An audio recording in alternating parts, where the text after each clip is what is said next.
Well, good morning. Welcome to another video.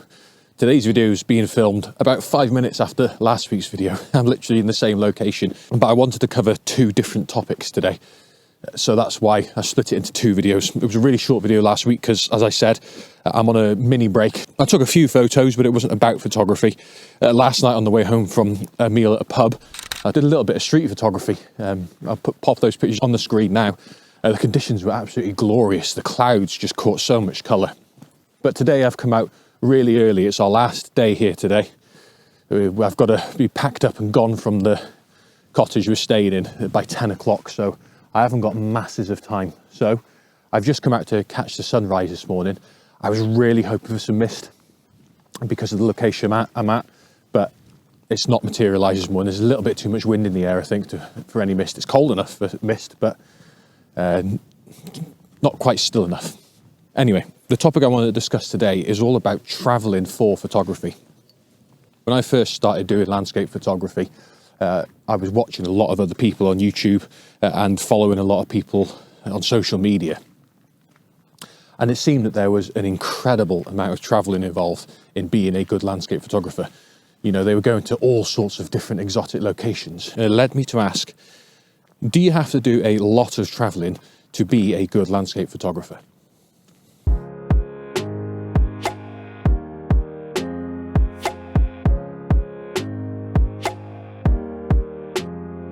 Now, I'm not saying that it's a bad thing that landscape photographers travel a lot. I think it's great that they get to go to so many places, and I've seen so many places because of landscape photography. I've got to experience so many things that I never would have if I hadn't been a landscape photographer. But if you are a beginner, or you're somebody that can't do a lot of travelling, it can be quite disheartening to see how much travelling photographers do.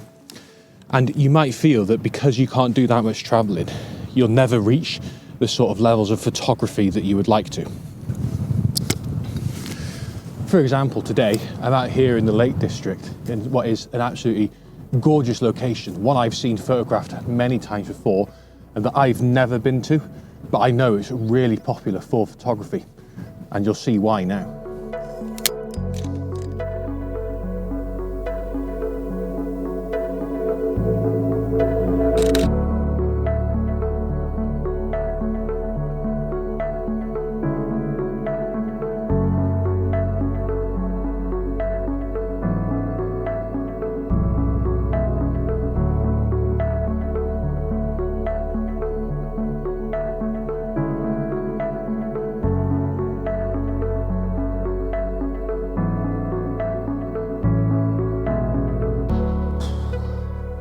I'm just absolutely blown away by the beauty of this place. This is about 3.5 hours, maybe a bit more if the traffic's bad, from my house. So that's more than I could do in a day. There's no way I could do 3.5 hours worth of driving to this location for sunrise, do the picture, then do 3.5 hours driving back realistically in one day, and then go for a full day's work. It's not doable for most people. The only reason I've managed to come here and do this is because I am here on a family break. I've come out this morning to enjoy my hobby. And that's the reality for most people, especially you at home watching this video. If you don't do landscape photography as a job, then doing this on a regular basis is absolutely impossible. And I just want to reassure you that it's absolutely fine that you can't do a lot of traveling for landscape photography. And I don't think it'll make you a worse photographer. And here's a couple of reasons why. Before we get into those reasons though, can we just have a little reality check? There is a reason that landscape photographers travel to places like the beautiful Lake District. It is just unbelievable, the scenery here. It's one of those places where you can just almost point your camera in any direction and get a pretty good shot.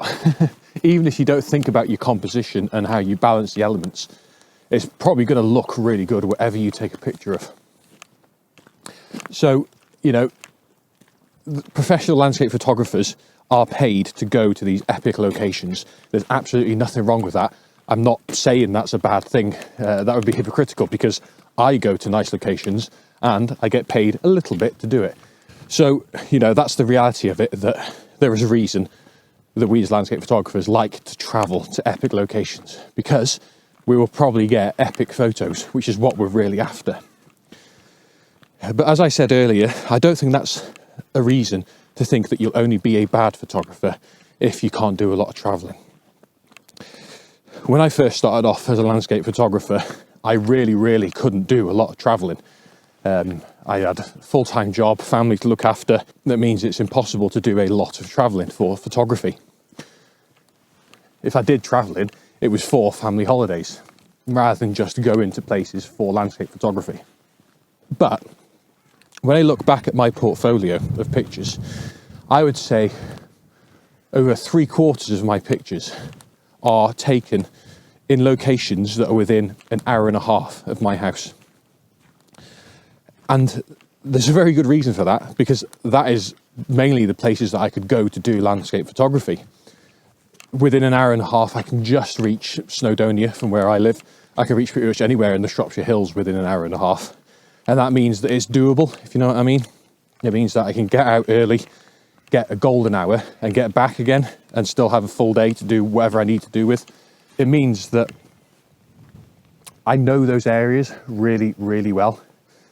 And that is a really good advantage as a photographer. If you know an area really well, then you're probably going to be the best photographer for that location.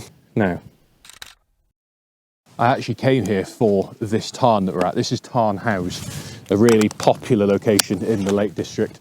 I actually came here on a family walk yesterday, and it was so busy. There were just people everywhere and loads of photographers. I must have seen a photographer every 20 yards or so. This is probably one of the most photographed locations in one of the most photographed places in the world. I've seen this location so many times in videos, on Instagram, all sorts of places, which is what attracted me to it. I know that you can get really good photos here, but it's not a guarantee with traveling to places like this. You could travel for hours and hours, miles and miles, maybe even to a different country, and getting a portfolio shot is never guaranteed. That's a really horrible feeling if you've put a lot of effort into traveling. Whereas if you're a photographer who enjoys the location where you live, no matter where it is, even if it's in the middle of a city and you can only travel half an hour outside or so to a few fields, if there's a location you know you can go to again and again for a composition that you know you can do well, then if you don't get the conditions exactly perfect, it's not a big deal if you have to go back again. And I think as photographers, that's a really important thing, because you get really big highs and lows with photography. You can have an absolutely epic time one day, and then another day you're just completely let down by the weather, the conditions, whatever. What it takes is consistency and resilience. Being able to put up with those disappointing days and going back to locations that you know you can get a good photograph at, that's what makes you a good photographer, not the ability to travel lots. Yes, if you get to do some traveling, you'll probably get some really good photos, especially to locations you know are going to be epic, but that isn't what's going to make you a good photographer. So the other thing about locations like this is that I know I'm not going to get anything original. I know I kind of alluded to that earlier, but the only thing that could really make this location different is the conditions that I get it in. But I've seen pictures of this in the mist, the snow, the rain, the glorious sunshine like we've got today, golden light. And I know I'm not going to get anything original. Whereas the picture I'm going to show you now on the screen, that picture there, I'm almost 100% sure that I'm the only photographer with that picture in the whole world. I know that location really well because it's really not that far from my house at all. It's sort of a half an hour drive and then a climb up a hill on a you know, a public footpath, but not one that's really popular. It's not in a national park, so there's not loads of people there. What that means is that I can go there again and again, and I could plan those conditions perfectly. I planned for that tree to be facing the sunrise, and I had to do it a few times in order to get it right. But because I had that commitment, that resilience, and I went back again and again until I got the right conditions, I know that I'm the only person with that in my portfolio. If you know of anyone, please let me know that's got that picture, because I would love to speak to that person about how they got it as well. But it just goes to show that going to epic locations isn't what matters at being a good photographer. It's being committed to go into locations again and again and knowing the sorts of conditions you need to make a really good photograph. If you do that, keep up the hard work, then even if you can't travel hardly at all, I know that you can be a good photographer. So I suppose in summary, I would say that no, you don't have to do a lot of traveling to be a good landscape photographer.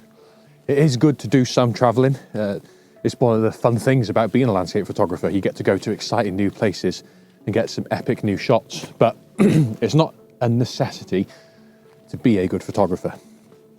Things that are important are being consistent and resilient in your photography and having those locations you know you can go to again and again to get exactly what you want. You could come to somewhere like this and get an okay photo, and it's never guaranteed. Whereas if you have locations that are close to you that you can go to over and over again, you'll do much better. But I still think it's good to do some traveling if you can, like I have, to come to this location. Got some new photos, and I think the best photos I've got this week from on the way home from the pub last night. So you just never know what you're going to get. So I hope that has made sense. I hope you've enjoyed it. If you want to watch another video, then watch this video here, and I'll see you next time.